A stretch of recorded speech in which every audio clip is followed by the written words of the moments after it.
Gái phi công Khải, bố đi đâu mà không về tiếp khách?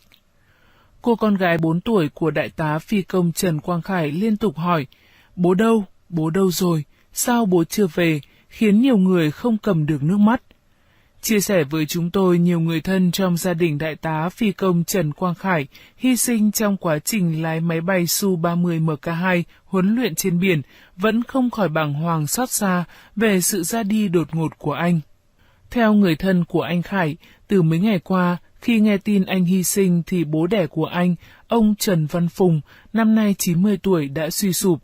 Tuy nhiên người cha già vẫn gắng gượng để tiếp người thân, bà con lối xóm, đồng đội của anh đến thăm hỏi chia buồn. Còn người vợ trẻ của anh Khải từ hôm nghe tin chồng mất tích đã thất thần, và khi nhận được tin anh Khải hy sinh, chị gần như suy sụp hoàn toàn, nằm liệt giường, không muốn gặp ai cả. Nỗi đau về sự ra đi của anh đến quá đột ngột khiến đôi mắt người phụ nữ này đờ đẫn mà không thể khóc được.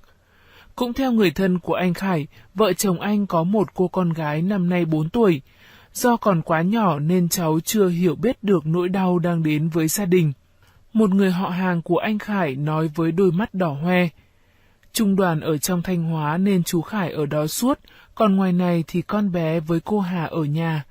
Tối nào chú ấy cũng gọi điện về nhà nói chuyện với con bé con, bảo ban nó học hành. Chú Khải còn đang hẹn vài ngày nữa ra ngoài này, tiện chuyến công tác cho con bé về Bắc Giang thăm ông nội. Nó háo hức lắm, trước đây cứ vài ngày nó lại gọi điện về bảo ông nội ra ngoài cửa, nhìn lên trời, thấy máy bay là của bố nó đang bay. Thế mà giờ đây chẳng còn cơ hội đó nữa rồi. Người này cũng cho biết thêm, kể từ lúc có thông tin phi công Khải mất tích, cô bé liên tục hỏi, bố đâu rồi, sao bố chưa về? Khi được đưa về quê ở Bắc Giang, mấy hôm đưa nó về nhà với ông, các bác, các chú, thấy các chú đồng đội của bố mặc áo giống bố về nhà đông, nó cứ chạy ra hỏi là sao bố đi đâu mà không về tiếp khách, bố đi đâu rồi? Nghe nó hỏi mà ai cũng chỉ trực muốn khóc mà thôi. Một người họ hàng khác cho hay, khi thấy mọi người làm lễ trước di hài, di ảnh của phi công Khải ở nhà tang lễ quân khu 4 Nghệ An, con bé cũng chắp tay lễ trước di ảnh của cha. Nhìn nó như vậy, không ai cầm được nước mắt cả. Rồi dọc trên xe ra Bắc Giang, nó vẫn hỏi bố đâu, và về nhà này, nó vẫn liên tục hỏi, bố đâu rồi, đau đớn xót xa lắm. Trong chiều qua 20 tháng 6, khi thi hài của anh Khải đã được đưa về nhà, gia đình đã bế cô bé vào cạnh quan tài để lễ bố, rồi đội cho con chiếc khăn trắng lên đầu. Nhìn ánh mắt ngơ ngác của cô bé, không ai là không rơi nước mắt. Một người anh họ của đại tá Khải nói trong hai hàng nước mắt. Đau đớn xót xa lắm, chú ấy đi để lại cô Hà mới hơn 30 tuổi, rồi con bé con mới 4 tuổi. Rồi đây không biết mẹ con sẽ sống như thế nào. Theo chương trình tang lễ, sáng nay 21 tháng 6, thi hài của đại tá Trần Quang Khải sẽ được gia đình đưa xuống đài hóa thân Hoàn Vũ Hà Nội để hỏa táng, và chiều cùng ngày sẽ an táng tại quê nhà. Trước đó ngày 19 tháng 6, trên mạng xã hội Facebook đã đăng tải bài thơ kèm theo những dòng chia sẻ của bạn Vũ Phương Trang dành tặng cho đại tá Trần Quang Khải nhân ngày của cha khiến nhiều người rơi nước mắt. Tác giả đã hóa mình vào là cô gái nhỏ của anh Khải để đưa ra rất nhiều câu hỏi cho người bố. Bài thơ của Phương Trang như sau. Bố Khải ơi, con hỏi bố chuyện này, sao bố cứ nằm im mãi thế? Xong chuyến bay lần nào bố cũng kể, sao hôm nay bố chẳng nói câu gì? Bố Khải ơi, bố mở mắt ra đi, bố đã ngủ mấy ngày rồi đó. Bố kể rằng kỷ cương quân đội khó, ăn ngủ nghỉ ngơi phải đúng giờ mà. Bố Khải ơi, nhà mình có ít người, bố bảo con sẽ có thêm em bé, bố con mình sẽ cùng thương yêu mẹ, và cả em sắp chào đời. Bố bảo rằng mẹ đã quá thiệt thòi, bố con mình phải chở che cho mẹ. Vợ bộ đội mẹ can trường mạnh mẽ, gánh vác việc nhà mẹ chẳng được nghỉ ngơi. Bố Khải ơi, qua nay rất nhiều người, đến nhà chơi sao lạ lùng đến thế, toàn hỏi bố thôi, con tự hào khoe kể, bố của con tung cánh sắt giữa trời. Họ nhìn con ôm ấp rồi cười, xong lại khóc, nói thương con bé bỏng. Con chẳng hiểu sao họ nói chờ trông ngóng, bố bay bao lần, họ có đến thế đâu. Bố Khải ơi, vải chưa hái hết đâu. Ông bảo rằng chờ bố về thu hoạch. Bắc Giang mình vải ngọt thơm chín mọng. Ông chẳng thu, nhất quyết đợi bố về. Bố Khải ơi, bố công tác xa quê. Nhiều chuyện quá chừng, chắc rằng bố muốn kể. Ông với mẹ và con chỉ mong có thế. Bố về ăn cơm kể chuyện bầu trời. Bố Khải ơi, mọi người đến đủ rồi, hay nhà mình hôm nay mở tiệc? Chắc bố khoe con chăm ngoan đoàn kết, nên các cô các chú đến chúc mừng. Nhưng bố ơi, con thấy lạ quá chừng. Hoa họ tặng sao to đùng đến thế? Rồi mắt ai cũng đỏ ngầu đẫm lệ. Con thưa bố Khải ngủ rồi, con gọi mẹ tiếp thay. Bố Khải ơi, trời nóng có lạnh đâu, sao bố cứ đắp chăn trùm kín mặt? Bố kéo xuống đi, rồi nằm nghiêng cho dễ thở. Con dễ ôm hôn, dễ ngắm bố cười. Bố Khải ơi, hôm nay chủ nhật rồi, bố có biết hôm nay ngày của bố. Bố hứa con ngoan, bố về cho đi phố. Con ngoan mà, bố dậy cõng con đi. Bố Khải ơi, sao bố chẳng nói gì? Con đã nói ngàn lời, con yêu bố. Bố không nghe thấy hay giận con chi vậy? Sao bố lặng im, sao bố chẳng nói gì?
Con thưa bố Khải ngủ rồi, con gọi mẹ tiếp thay.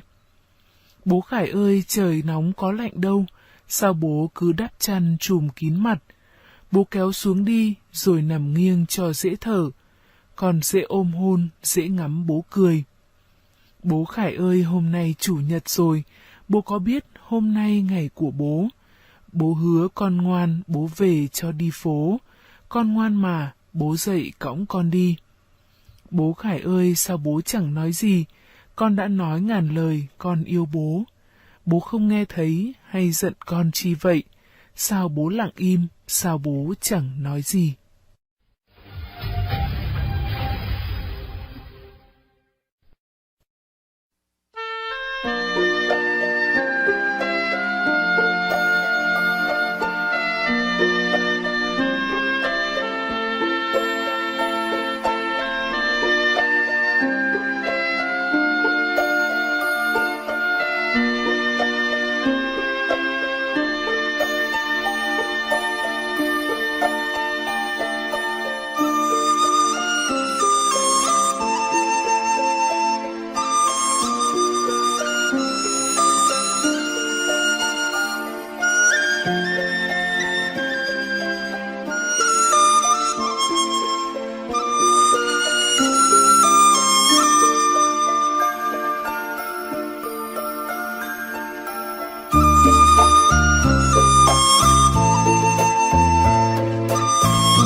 Gái phi công Khải, bố đi đâu mà không về tiếp khách? Cô con gái 4 tuổi của đại tá phi công Trần Quang Khải liên tục hỏi, bố đâu rồi, sao bố chưa về, khiến nhiều người không cầm được nước mắt.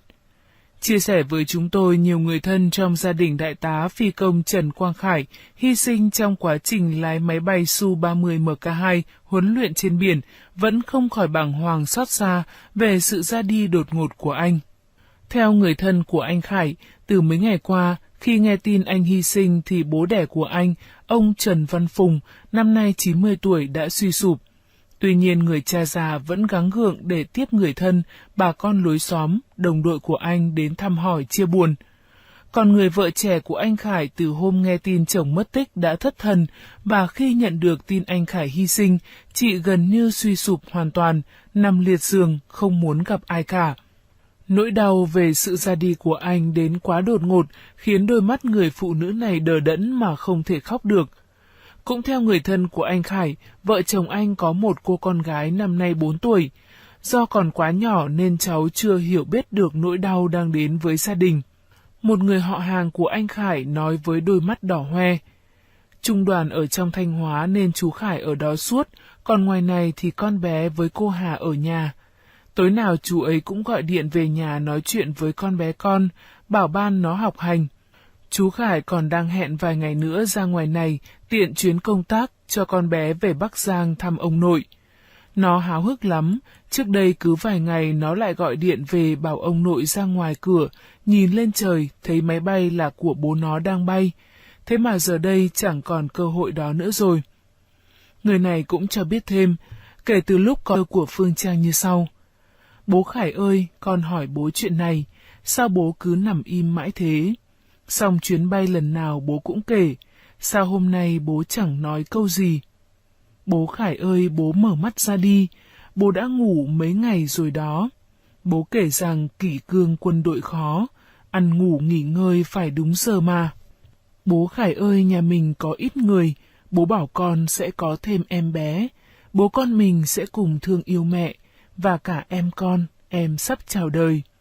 Bố bảo rằng mẹ đã quá thiệt thòi, bố con mình phải chở che cho mẹ. Vợ bộ đội mẹ can trường mạnh mẽ, gánh vác việc nhà mẹ chẳng được nghỉ ngơi. Bố Khải ơi, qua nay rất nhiều người, đến nhà chơi sao lạ lùng đến thế, toàn hỏi bố thôi, con tự hào khoe kể. Bố của con tung cánh sắt giữa trời. Họ nhìn con ôm ấp rồi cười, xong lại khóc, nói thương con bé bỏng. Con chẳng hiểu sao họ nói, chờ trông ngóng. Bố bay bao lần, họ có đến thế đâu. Bố Khải ơi, vải chưa hái hết đâu. Ông bảo rằng chờ bố về thu hoạch. Bắc Giang mình vải ngọt thơm chín mọng. Ông chẳng thu, nhất quyết đợi bố về. Bố Khải ơi, bố công tác xa quê. Nhiều chuyện quá chừng, chắc rằng bố muốn kể. Ông với mẹ và con chỉ mong có thế. Bố về ăn cơm kể chuyện bầu trời.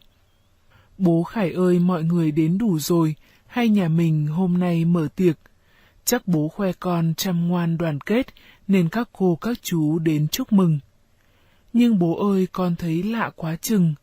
Hoa họ tặng sao to đùng đến thế. Rồi mắt ai cũng đỏ ngầu đẫm lệ. Có thông tin phi công Khải mất tích. Cô bé liên tục hỏi, bố đâu rồi, sao bố chưa về, khi được đưa về quê ở Bắc Giang. Mấy hôm đưa nó về nhà với ông, các bác, các chú, thấy các chú đồng đội của bố mặc áo giống bố về nhà đông, nó cứ chạy ra hỏi là sao bố đi đâu mà không về tiếp khách, bố đi đâu rồi. Nghe nó hỏi mà ai cũng chỉ trực muốn khóc mà thôi.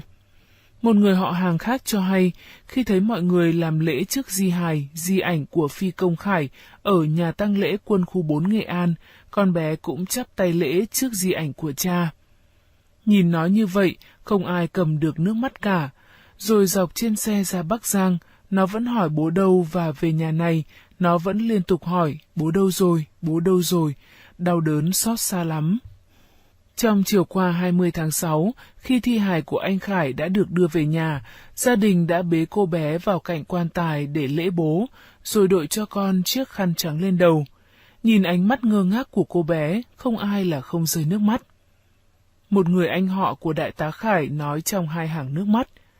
Đau đớn xót xa lắm, chú ấy đi để lại cô Hà mới hơn 30 tuổi, rồi con bé con mới 4 tuổi. Rồi đây không biết mẹ con sẽ sống như thế nào. Theo chương trình tang lễ, sáng nay 21 tháng 6, thi hài của đại tá Trần Quang Khải sẽ được gia đình đưa xuống đài hóa thân Hoàn Vũ Hà Nội để hỏa táng, và chiều cùng ngày sẽ an táng tại quê nhà. Trước đó ngày 19 tháng 6, trên mạng xã hội Facebook đã đăng tải bài thơ kèm theo những dòng chia sẻ của bạn Vũ Phương Trang dành tặng cho đại tá Trần Quang Khải nhân ngày của cha khiến nhiều người rơi nước mắt. Tác giả đã hóa mình vào là cô gái nhỏ của anh Khải để đưa ra rất nhiều câu hỏi cho người bố. Bài thơ